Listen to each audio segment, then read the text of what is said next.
I'm recreating Heston's perfect Christmas, just not quite as perfectly. This is In Search of Imperfection. First, our guests are treated to an amuse-bouche of what appears to be a glass Christmas bauble, which is actually edible and filled with a salmon mousse. Salmon and light bulb.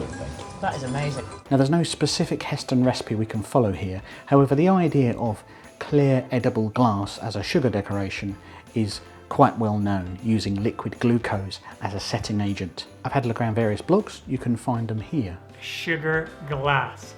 Oh yeah. The salmon mousse recipe itself, again, we have no specific recipe to draw from, but lots of ideas from other recipes Heston has. So let's start with our glass baubles, which we can set and allow to harden. First, I'm going to start by preparing some moulds. I've got a silicon bauble hemispherical mould here, which I'm going to grease liberally with oil, really generously. Some of you, if you've been around a while, will recognise that I made Heston's meat fruit in this very same mould. So I'm torn between lining them with film or just greasing them heavily.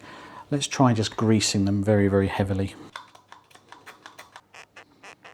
So in this pan I've got 112 grams of sugar, 75 grams of water, and 75 grams of liquid glucose. I'm going to cook this to about 145 degrees.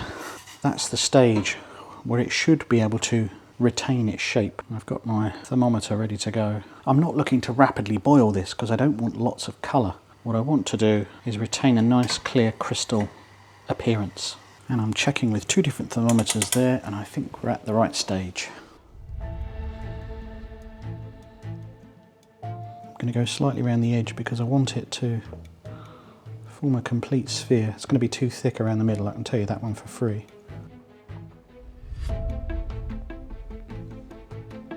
I don't think that's going to set right. So I'm going to flip it and do it the other way.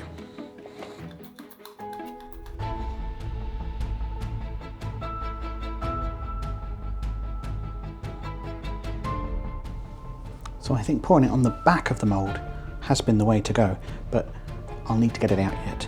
So let's leave that to harden and see what happens.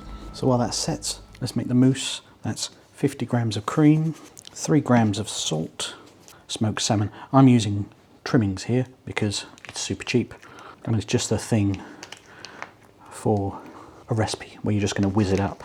And then just to set it like a mousse, about 3 leaves of leaf gelatin, which I've bloomed in cold water.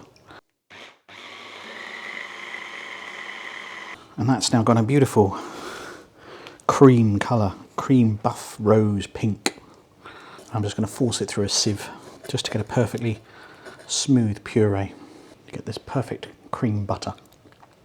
We've actually ended up with something not that dissimilar from cream cheese that you get commercially that already has a smoked salmon flavour to it. So, you know what?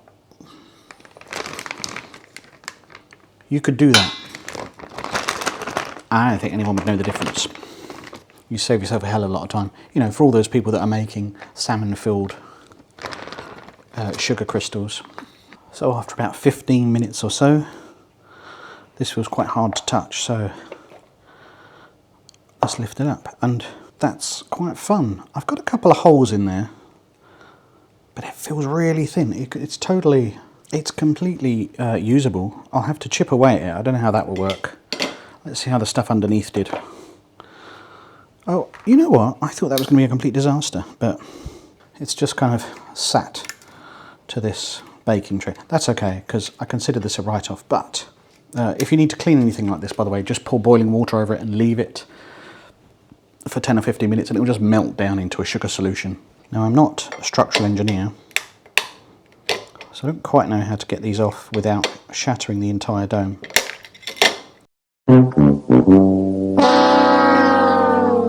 So, they've come away from the mould. That's okay, I can run up another batch and we'll make them a lot better. We know to use the back of the mould this time.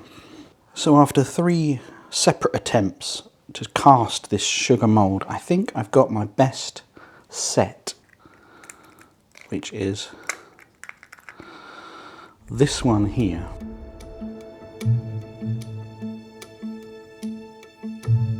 I've got all sorts of nubbly bits and a few gaps, but do you know what? I've melted enough sugar. I think I should probably use isomalt, which I think is regarded as the better product for doing this kind of work. But I've got enough where I can get the idea across and see where we're up to. So let me fill that with mousse.